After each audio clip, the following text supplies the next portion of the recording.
Miss Njeri Mbure from Hopewell Ceremonial Artworks. And I also have Mr.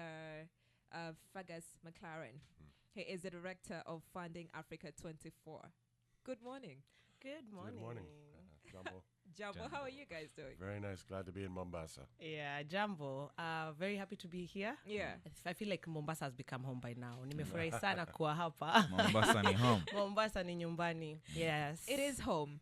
So what triggered me? Yesterday, I think you mentioned it, Jerry, that there are people who live around but I've never visited some of the sites. I'm one of those people. Yeah. And I felt bad because how is it that I'm in this beautiful space right next to the hub is Fort Jesus, and I've never been there? Yeah, I think it happens more often than we think because what happens is we look at these places as places for tourists. I mean, it's not for me. And it's a culture that has been created over a long time. When we think of safaris, when did we start going for safaris? Only years later did people realize, when the kids close school, tunaweza enda Mombasa, or we can go to Masai Mara.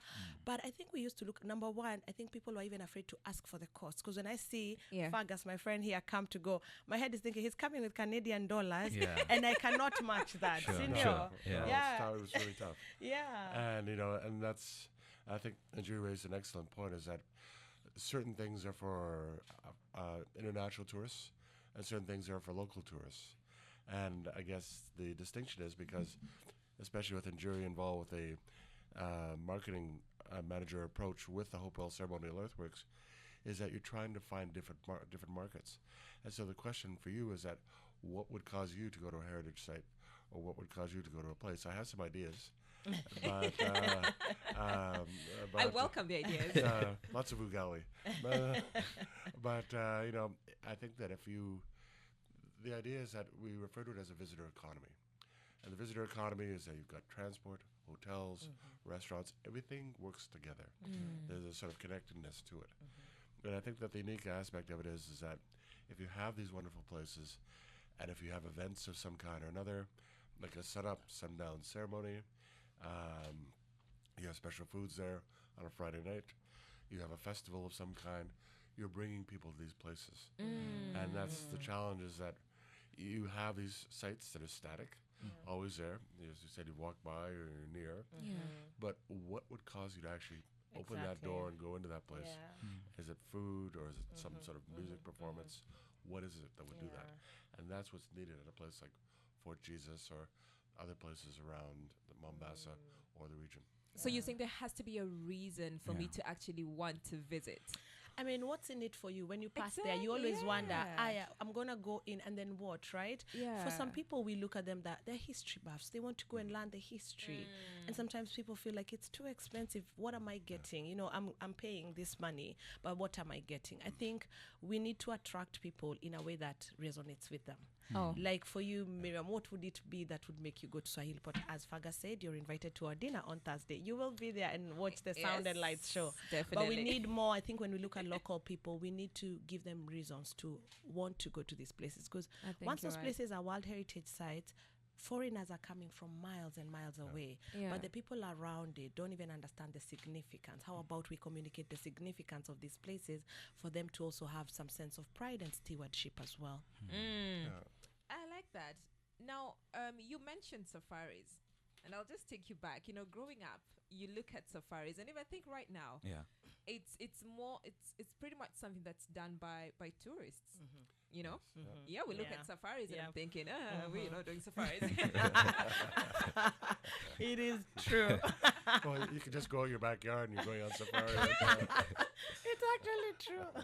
And even when you live abroad, like for me who lives away from Kenya, I come here and I'm like, then I go for a safari. I've grown up with these animals, I'd rather see people like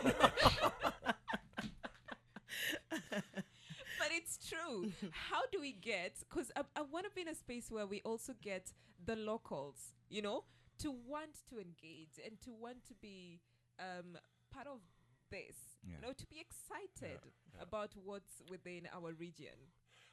And that's a very good question. I mean, one of the things that is very popular in North America and in Europe and possibly here in Kenya as well are school tours.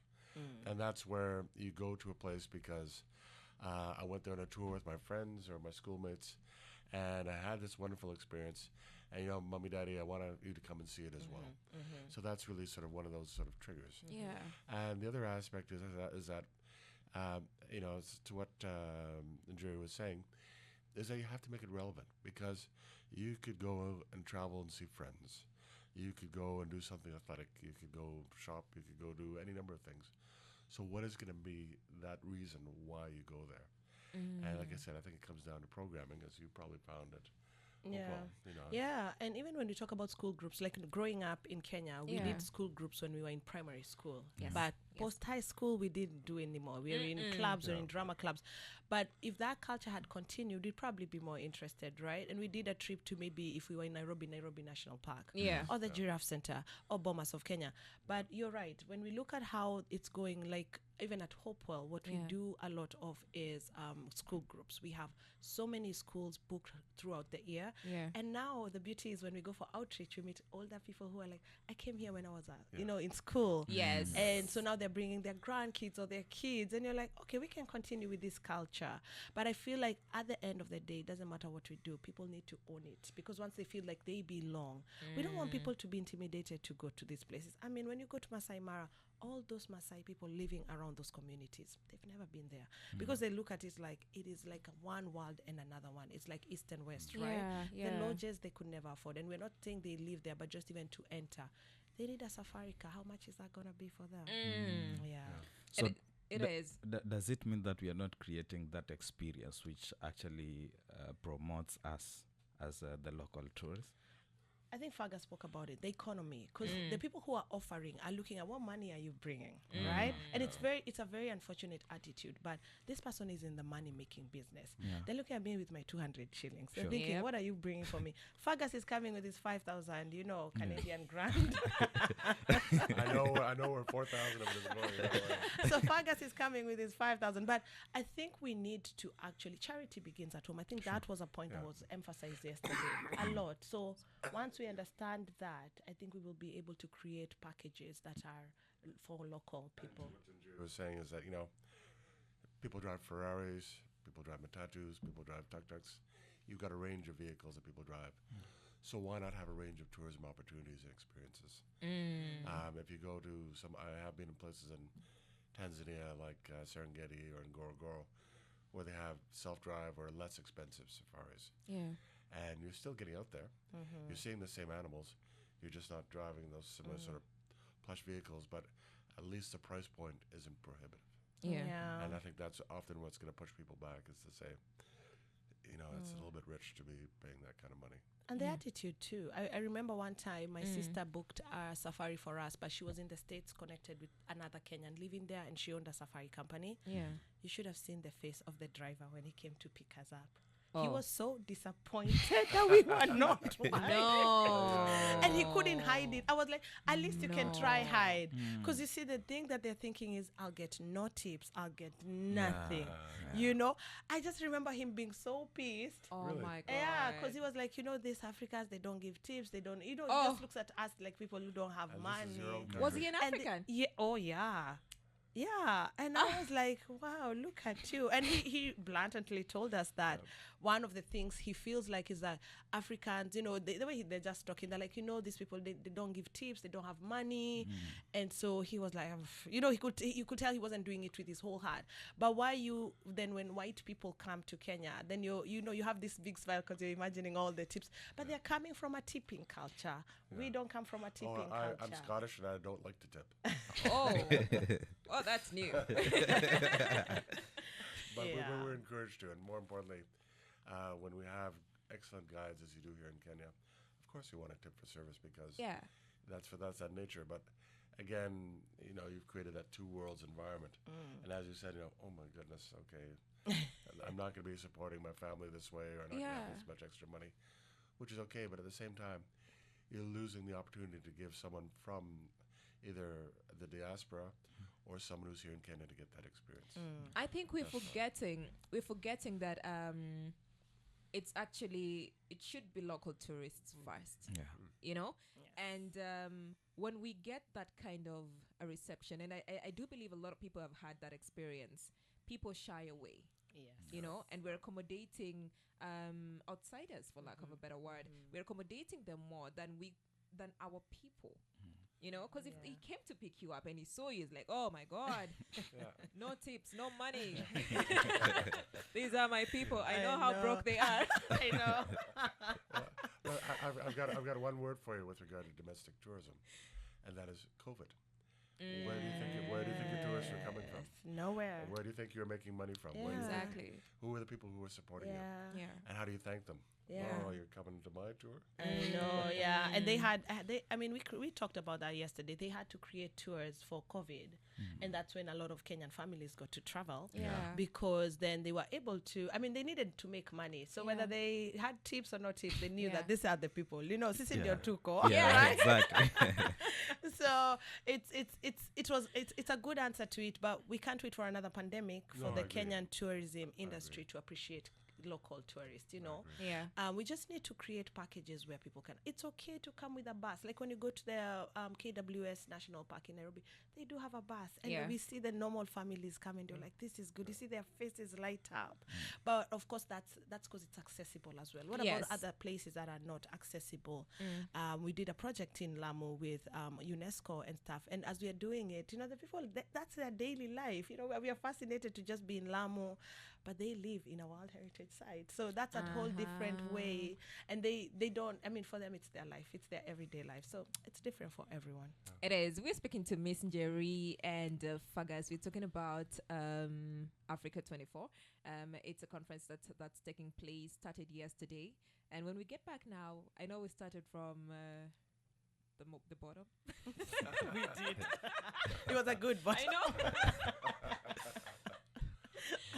And we're actually going to get to understand what is Africa24. We, the Emmanuel Gona, Miss Njeri from Hopewell Ceremonial Artworks, and then Mr. Fagas as well. Thank you so much for being here. I love the fact that we're speaking about sites that I've never visited, actually. We spoke about it. You have a wish list now. Yes, I do. I was actually writing this down. The Kaya Mijikenda. Yes, the Kaya Mijikenda Forest. Yes, that I would like to visit. Yes. And the amazing sites in Lamu. We're going to Lamu over the weekend. Oh, wow. Okay. Yes, for Lamu Festival. Oh, yeah, they have Lamu Festival. So again, right away, you found a reason to go there.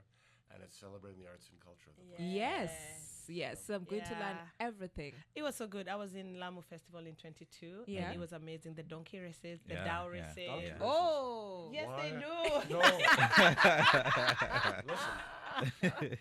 So who puts the saddle on them? No saddle. People just sit on them and they race.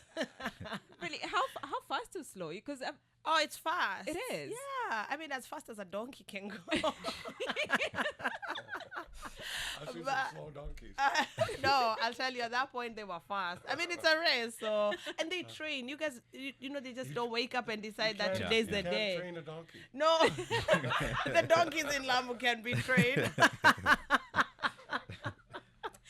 I like the fact that I'm going to experience this. Yeah. So thank you for giving me the insight. Apart from the donkey race, what else? I think one of the things I loved the most was immersion of culture. So you'll see basket weaving, you'll see the pounding of the yams. I tried it as well. A lot of food tasting. And then the cultural music as well. We have different groups presenting. And because you're thinking, oh, I'm in the coastal side. No, we had different ethnic groups, tribes present. And it was really amazing. Yeah. Yes, I think you are in for a treat this weekend. Perfect. Yes, I you are. I am. Yes. Njeri, yesterday you spoke about when you do marketing and also just how to make people know of these sites that we have in our country, or rather in our counties as well.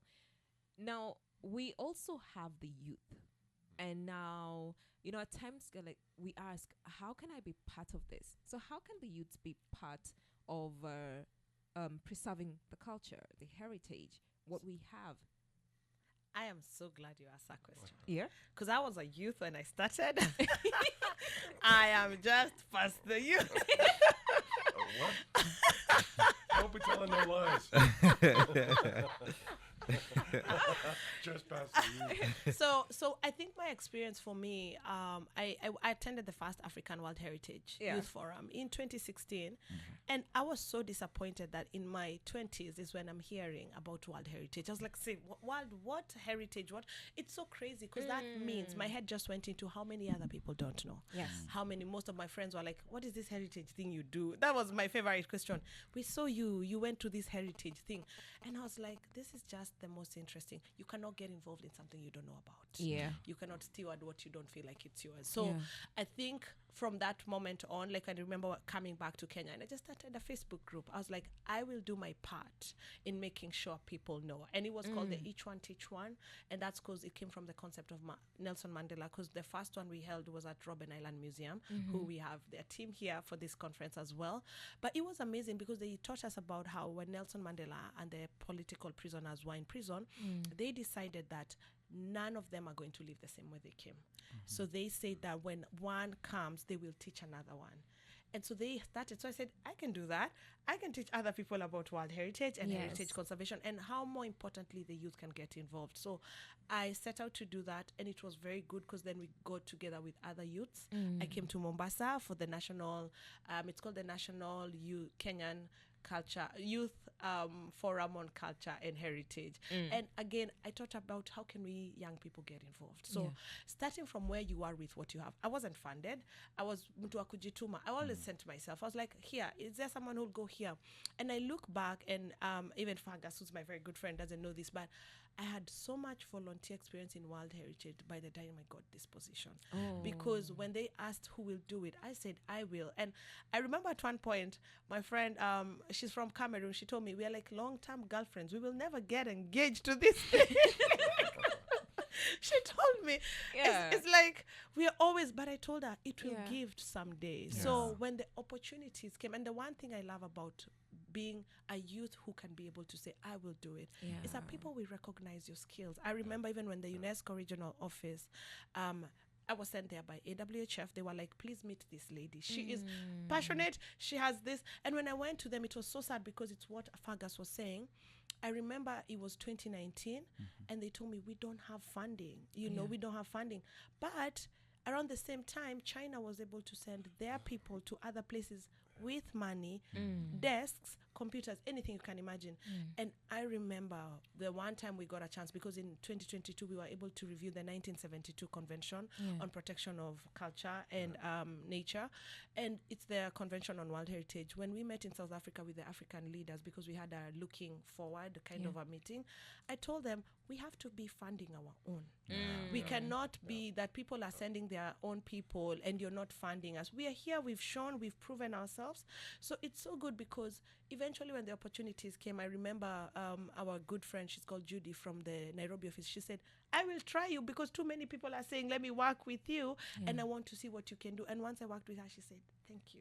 Now I know what you're an asset you can be. So that makes sense because then the opportunity started arising, But it's so sad because I feel like once the opportunities are not given, what is the youth going to eat? You have a period where I had a period where I didn't have a job for like almost 2 years because I was trying to get into World Heritage for so long. But at that time, you'll start doing other things because you're like, what, it's never going to give.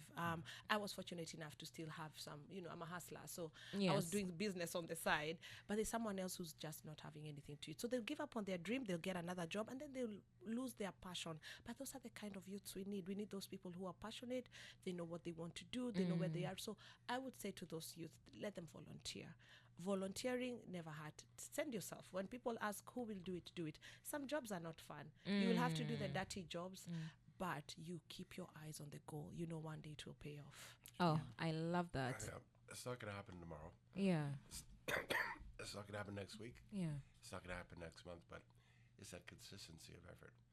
And having something like this at Swahili Pot Hub, it was interesting yesterday, colleagues from South Africa divided the room where there were the youth, there were African professionals, and there were international experts. And what was interesting is they said, we want your perspective on how we improve and manage World Heritage. And I guarantee you, there are 3 different lenses and perspectives that were there. Yeah.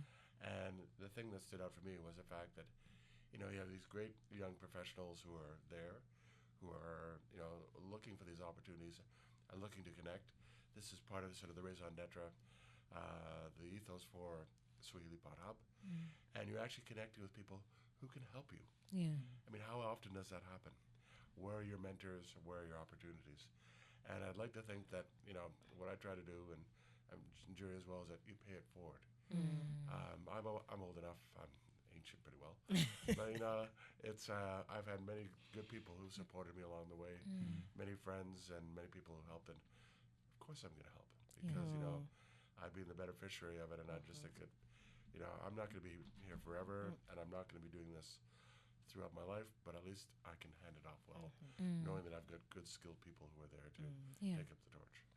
Why are we, you've said you volunteered for quite a period of time, and then later on you went back and said, we need to fund our own. Why are we not seeing a culture where we actually support our own? Is it that we feel like it's not valuable? No, I think it's money. It unfortunately, it does end up being a money thing because we have countries that have money. They can fund, like when I say that China funded their own, they were able to send them with a salary. You're like, so you've sent a budget of, can you keep someone here and we're going to take care of it, And then we have, it could be not a money thing, but also the African countries need to see the value in investing, because you're really just investing in someone. You're believing in them. So two things. I think it's a funding issue because we don't have as much people who have that kind of money to fund people. But it's also an issue of, do you see the value in investing in the youth? Do you see that these people are the leaders of tomorrow? As Faga said, he is not ancient. I look at him as seasoned. Seasoned like salt, right? But when you look at them and they're able to understand the journey, I always look back. For me, I'm like, okay, there's someone else who was where I was one day, and how then can we, as I said, how can we mentor the rest? So maybe we need to look at more opportunities where we can bring people on board, and when they're there, can we even give them the basic? Can we even give them fare and something, because they're not asking for a salary. It's the basic minimum. Let my time be for something. That's what it is. And and as a youth who's in this field, your volunteer experience counts towards your eventual job. And that's what you need to put into your head, is the fact that, whatever you're doing for Swahili Pot or whatever you're doing for another organization, you're building skills, you're building experience, you're learning real time, what do I do on a day-to-day basis? And I think that, sometimes you have to take on that mentality that no job is too small. Because of the fact that, the opportunities won't always arise, but someone who sees you stepping up and doing something and really doing a good job of it, you never know where the opportunities arise, because, it's, I had a friend from Northern Ontario, which is very remote, and he was looking for his first law job.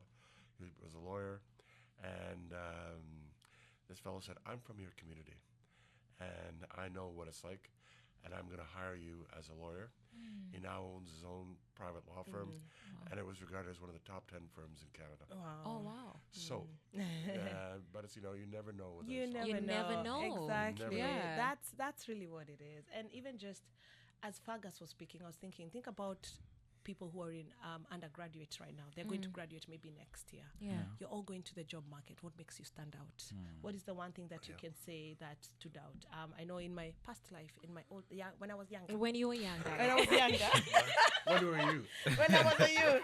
I actually lectured. I taught for 4 years at Tangaza University, and I remember being a lecturer and telling them that it is how you'll stand out, because you see them as when you're teaching, you see all of you are the same, but you will know who'll succeed, because they go the extra mile, they do the extra things, and when that person comes for the recommendation, you're like, I can actually vouch for you because I know you.